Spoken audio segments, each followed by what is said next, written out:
Después de un fin de semana de violencia, la posibilidad de una intervención armada estadounidense en Venezuela ha aumentado, pero aún no es alta, según los expertos. La violencia con la que las fuerzas leales al presidente Nicolás Maduro impidieron la entrada de ayuda extranjera al país, el fin de semana aumentó las posibilidades de participación militar de Washington en el conflicto venezolano. Juan Guaidó, quien ha sido reconocido como presidente interino de Venezuela por los Estados Unidos y muchos países de Europa y América Latina, instó a la comunidad internacional a considerar todas las medidas para liberar al país. El vicepresidente de Estados Unidos, Mike Pence, quien viajó a Colombia para reunirse con el presidente Iván Duque y Guaidó, anunció el lunes nuevas sanciones contra Venezuela y prometió que Washington estará con el presidente interino hasta que se restablezca la libertad en su país. La Unión Europea rechaza la intervención. Mientras tanto, en Bruselas, la Unión Europea rechazó una operación armada en Venezuela el lunes. Debemos evitar cualquier intervención militar, dijo la portavoz Federica Mogherini a los reporteros, y dijo que el rechazo abierto de la Unión Europea a la opción militar parecía apropiado dada la situación actual. La opción militar es ahora más plausible de lo que ha sido desde el inicio de la crisis en Venezuela, dijo Michel Sifter, director del Dialogue Interamericano con sede en Washington.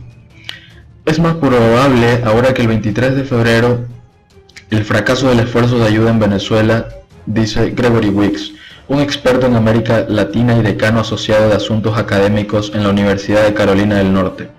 Ambos expertos calculan la probabilidad de una intervención entre 30 y 40%, es decir, no lo consideran muy probable. Argumentan que en la actualidad no se respalda tal medida en Europa o América Latina.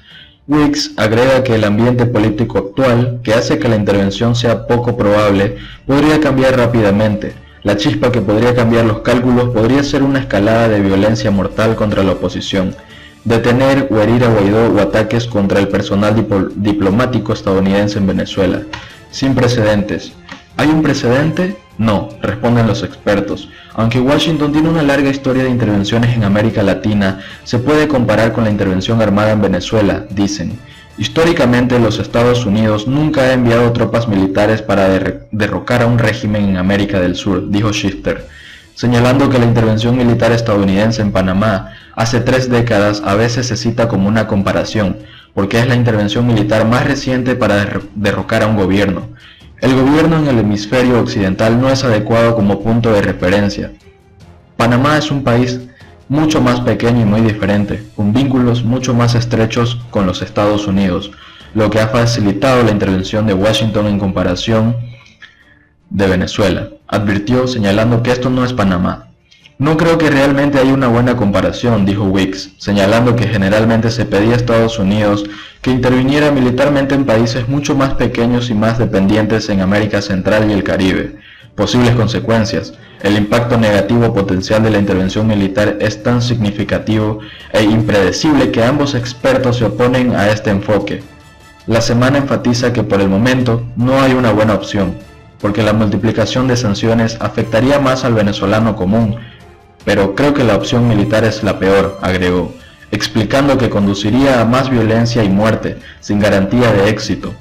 Es posible que los Estados Unidos lograron derrocar militarmente al gobierno de Maduro, pero el problema es lo que sucederá a continuación, dice Shifter, recordando que hay diferentes tipos de milicias en el país, que las guerrillas de ELN colombiano opera desde Venezuela, y que todavía hay muchos chavistas que probablemente estén dispuestos a defender lo que consideran la revolución venezolana en su opinión. En conjunto, este es un cóctel peligroso y explosivo. En otras noticias, el diplomático venezolano Samuel Moncada reiteró la denuncia del robo de más de 30 millones de dólares contra el país sudamericano. El embajador de Venezuela ante las Naciones Unidas, Samuel Moncada, denunció el jueves que hace una semana los gobiernos del Reino Unido y Estados Unidos cometieron el mayor robo en la historia de su país. Se han robado más de 30 millones de dólares al pueblo venezolano y este último quiere hacer invisible este saqueo de magnitud histórica, dijo el diplomático. Moncada calificó la acción de crueldad calculada contra Caracas y destacó que si la situación en el país de América del Sur tenía algún interés, la primera acción que estos países debían tomar era devolver lo que había sido robado. cometen un acto de robo y saqueo que no puede ocultarse bajo un velo de humanismo. No necesitamos a estos salvadores guiados por la codicia, que eventualmente destruyen a todas las naciones que se están acercando, dijo, representante venezolano, quien calificó estos actos de extorsión. El funcionario dijo que la sede financiera contra su país mostró que las guerras modernas ya no son con bombas, sino con bancos. Por este motivo, instó al Consejo de Seguridad de las Naciones Unidas a garantizar el respeto del derecho internacional contra el uso de las instituciones económicas como armas de destrucción masiva, como en el caso de Venezuela. El diplomático reiteró la solicitud de Venezuela de aprobar una resolución en la que todos los países de la organización se comprometan a rechazar el uso de la fuerza contra el país sudamericano, una propuesta rechazada por la Casa Blanca. ¿Sabe por qué Estados Unidos no aprueba por qué el presidente Trump continúa amenazando públicamente al pueblo venezolano con la opción militar?, agregó. Está preparando una gran operación de propaganda para inventar un supuesto ejército de liberación de Venezuela que busca invadir Colombia con mercenarios. Le estamos pidiendo al Consejo una declaración clara que rechace el uso de la fuerza militar y estamos preguntando ¿qué requerirá cualquier nación? La defensa de los principios de la Carta Básica, dijo. Las declaraciones de Moncada se producen después del veto de los respectivos proyectos de resolución sobre la situación en Venezuela, presentado por los Estados Unidos y Rusia. El texto estadounidense recibió 9 votos a favor, 3 en contra y 3 abstenciones. A pesar de esta votación, los votos más importantes contra el proyecto de veto de Washington fueron los de Rusia y China, miembros permanentes del Consejo de Seguridad de las Naciones Unidas. Al mismo tiempo, Rusia recibió 4 votos a favor, 7 en contra y 4 abstenciones.